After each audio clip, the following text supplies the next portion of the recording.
What's good, guys? I'm Jon the Chief, and for this video, it's going to be covering a follow-up to my previous video, which was Kyle Crane being the Night Hunter. So if you haven't seen that video already, I recommend watching that first before you watch this one, otherwise you might be a little bit confused while watching this video.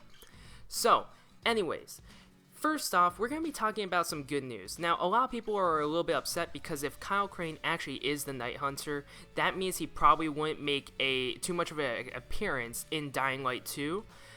But there's actually some good news. So we're going to be listening to some of the quotes that the mother says before you actually fight her. Down there, surrounded by the remains of the people who had trusted me. It was because of the light. Someone finally turned the power back on, and the light brought me back. In the light, in the sun, my mind is my own. I'm filled with love, possibly imagine. But in the dark, my new nature dominates. Mindless, lethal.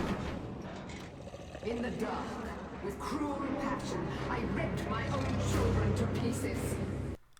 So, if you haven't noticed, basically what that is saying is that the Night Hunter, if he is actually the same type of zombie that the mother is, a zombie that could actually talk to humans, it would only be during the daytime. You only encounter the Night Hunter during the nighttime, though, and because of that, you'll only see him in his lethal zombie nature. But if Kyle Crane is actually the Night Hunter, they could actually bring him back as a sort of good guy during the day, bad guy during the night kind of zombie. I don't know how they'll make it fit. I don't know how they could make it the story, but at least there's potential for him to be a good character within Dying Light 2. And then at the very end, before the credits, if you chose that ending, we want to look at this again. He is thinking like a human during the part, and if you look closely at the sun on the outskirts of the map, it is setting. This is during the sunset. So the sun is up, the light is on him, he's thinking like a human. He's actually being affected by the UV rays like a zombie would, but then as soon as the sun fully sets, there's no more sunlight, he howls like the Night Hunter.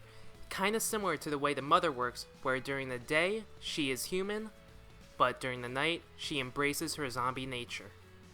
The next thing I wanted to talk about was the theory being based around the clothes matching on the Night Hunter and Kyle Crane.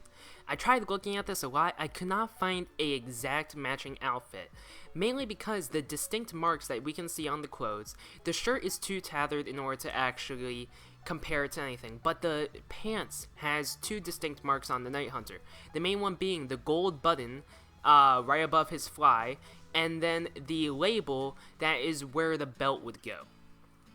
Now, there is a hard thing to tell because with Kyle Crane's outfits, they usually feature shirts that cover this branding or logo on the back of the pants, so we can't actually see that, and then the button, there's a belt over it, so we can't really see it. So I don't want to put that as proof, but I just want to point that out there. If anybody could find that branding on one of Kyle Crane's outfits, or the button, or hopefully both, that would be great because that would back this up even more, but I could not find anything. So then the last thing I wanted to touch up on is for all the people saying, how could that work? It doesn't make sense. How could Kyle Crane be facing other Kyle Cranes? How could there be two of them at once? But technically, you can also have 4 Kyle Cranes in one instance of the game by playing co-op. Does that really make sense? And there's other flaws within the actual consistency of what's happening, mainly because if you complete the last quest within the game, the last story mission, what happens is that Kareem is dead. You see him dying. He is bleeding out right in front of you. His last words are spoken to you to try and warn you about the mines upstairs. But then, after you complete that story mission, if you have not done so already, do the cease and desist quest after that. Kareem is alive again somehow, and he is talking to you with no wound within his clothes. There's no sign that he was actually hurt at all, but if you could remember, he died on the last story mission. So there are some inconsistencies within what happens within Dying Light. So don't really take that for granted with this game. That's why I'm pointing out it was just a theory. For all we know, it's not true or is true, But I just wanted to show that like there are some other inconsistencies within the game, so this could be just another one of those. Anyways, hope all of you guys enjoyed the video, and have a great day.